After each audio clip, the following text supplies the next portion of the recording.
The humid Mumbai night hummed with life. The city never really slept, it merely changed its rhythm.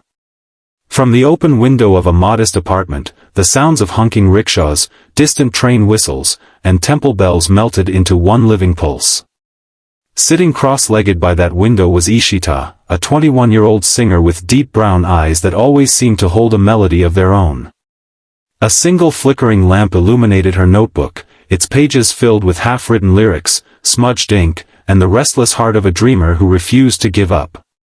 Her guitar lay beside her, old and scratched, but loved beyond words. She strummed softly, testing a line of melody, and the quiet hum of her voice filled the small space. The world spins fast, but my heart beats slow. I carry home wherever I go. She stopped and wrote it down. The lyric felt right, honest, raw, and aching. Her mother entered quietly, her sari rustling against the door frame. She carried 2 steaming cups of chai, the aroma filling the room with comfort. "Still awake?" she asked, her voice gentle.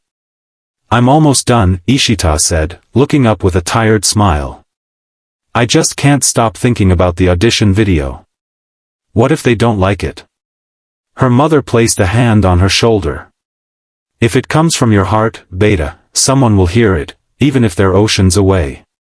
That night, after her mother had gone to sleep, Ishita recorded her video, just her voice, her guitar, and a small diya burning beside her as a symbol of hope.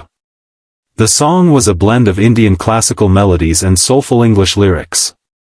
She sang not for fame, but for connection, to show that India's music could flow like a river, crossing borders effortlessly. She sent the audition file to America's Got Talent and tried to sleep. But sleep refused to come. In her mind, the sound of applause echoed faintly, a dream she dared not believe yet. Days turned into weeks. Then, one morning, an email arrived with the subject line that made her heart stop: "Congratulations. You're invited to audition live for America's Got Talent." She read it 3 times before she screamed, startling her mother, who dropped her ladle in the kitchen. Ishita laughed and cried at once, hugging her tightly. "Amma, we did it. I'm going to America." Preparing for the journey felt like stepping into another universe. Passports, visas, packing, all those formalities blurred in a rush of emotions. When she finally boarded the flight, clutching her guitar case, she could barely contain her nerves. The airport buzzed with travelers, the PA system calling flights to London, Singapore, New York, places she'd only seen in films. As the plane took off, Ishita pressed her forehead against the window. The lights of Mumbai grew smaller and smaller, fading into the black ocean below. She whispered to herself, "One day, I'll bring this light back." The journey was long, but every moment felt unreal. She remembered her first singing lesson at age 7, sitting on a cool stone floor as her teacher tapped a small tantra. She thought of every small performance, every time she had sung at a wedding, a school stage, a temple celebration. All those small audiences had been steps leading here. When she landed in Los Angeles, the air felt strange, cleaner, quieter, and full of promise. The language around her was foreign, the faces unfamiliar, but she carried her comfort in the form of her music. In her hotel room, she rehearsed her song again and again. The lyrics spoke of identity, home, and the invisible thread connecting hearts across cultures. The day of the audition arrived. The America's Got Talent stage loomed like a dream carved in light. Backstage was chaos, cameras, makeup artists, crew members shouting directions, and contestants pacing nervously. Some practiced acrobatics, others tuned instruments, while a few prayed silently. Ishita found a quiet corner, closed her eyes, and breathed deeply. Her heart was racing, her palms damp. A stage assistant handed her a microphone and smiled. "You ready, sweetheart?" "I hope so," she said softly. When her name was called, next up, Ishita from India. She walked toward the light. The giant logo of America's Got Talent shimmered behind her. The crowd buzzed with curiosity as she stepped barefoot onto the stage, her anklets making a faint jingle. The judges looked at her, Simon Cowell with his usual sharp gaze, Sofia Vergara smiling warmly, Heidi Klum leaning forward, and Howie Mandel giving her an encouraging nod.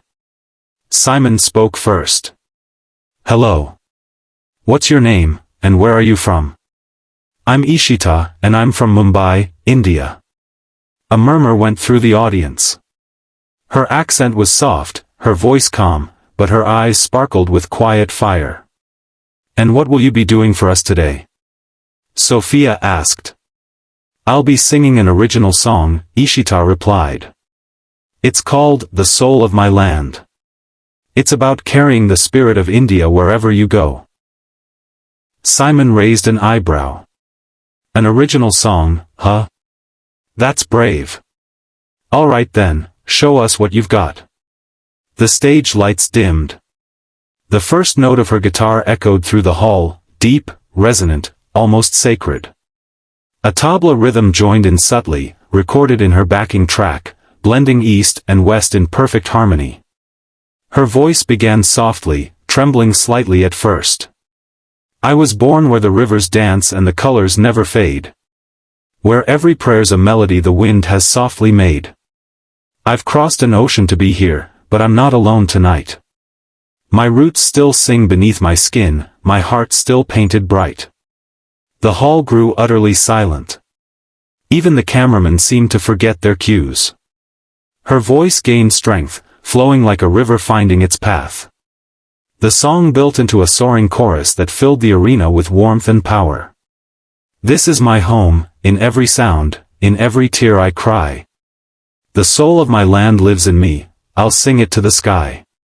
Images flashed on the LED screen behind her, temple bells, rain-soaked streets of India, children running barefoot through fields, and a woman lighting a diya at dusk. The visuals merged with her music, turning the performance into something cinematic, a bridge between two worlds. By the second verse, Ishita's confidence glowed. Her voice carried the weight of history, tradition, and love. When she reached the final line, her eyes closed, her hand rose slightly, as if blessing the moment itself. The last note lingered in the air, trembling, then fading into silence. For a long second, nobody moved. Then the audience erupted. A standing ovation thundered through the hall. The judges rose to their feet, clapping, smiling, cheering. Ishita blinked back tears as she stood in the center of the stage, her guitar hanging by her side. Sofia spoke first, her voice full of emotion. "That was so beautiful. You didn't just sing, you took us on a journey. I could feel your heart in every word." Heidi added, "It was haunting, and it was real. You reminded us that music is a language everyone understands." Howie smiled warmly. "You just showed the world what happens when you sing your truth. You didn't imitate, you became the song." Simon, usually the hardest to impress, leaned forward. "I've heard thousands of singers on this stage, Ishita. But very few make me feel something new.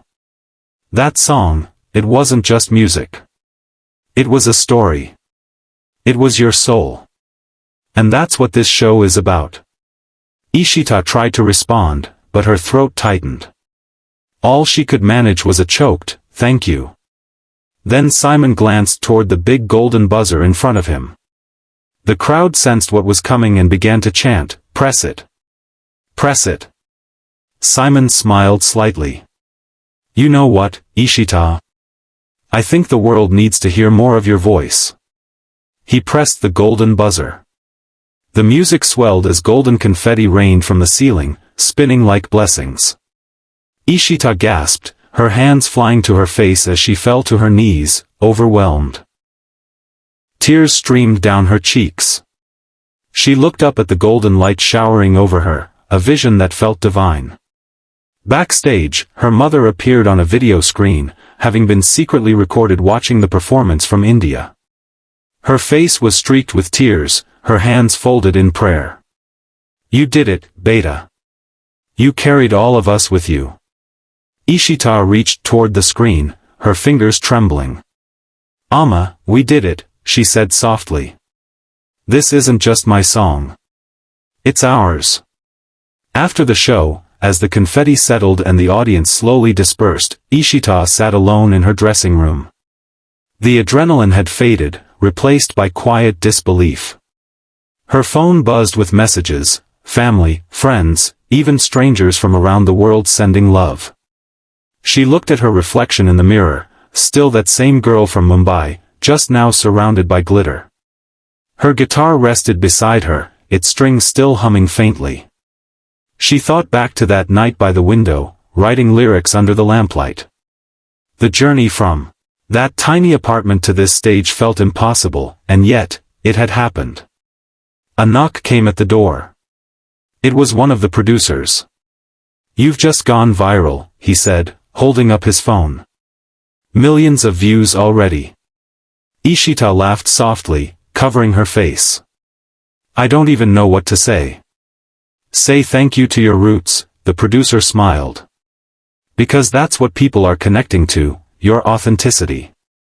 Later that night, standing outside under the Los Angeles sky, Ishita looked up at the stars.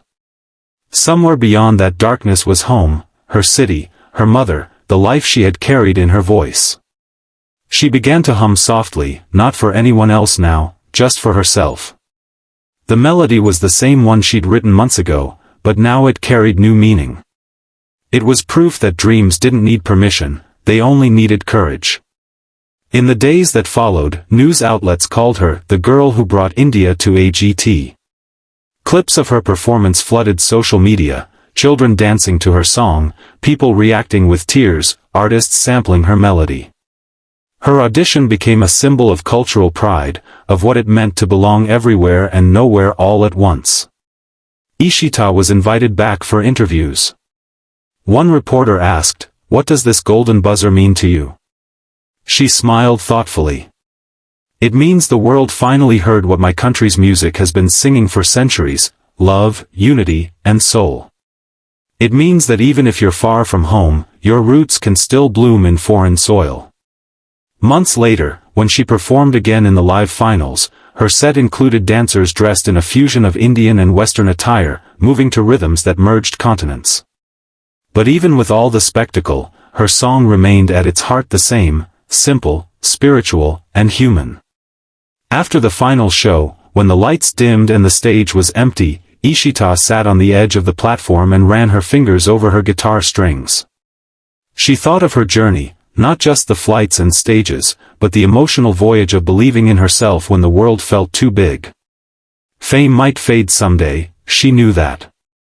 But what would never fade was the feeling of that first moment when her voice, her story, and her country's heartbeat all became one, and the world listened.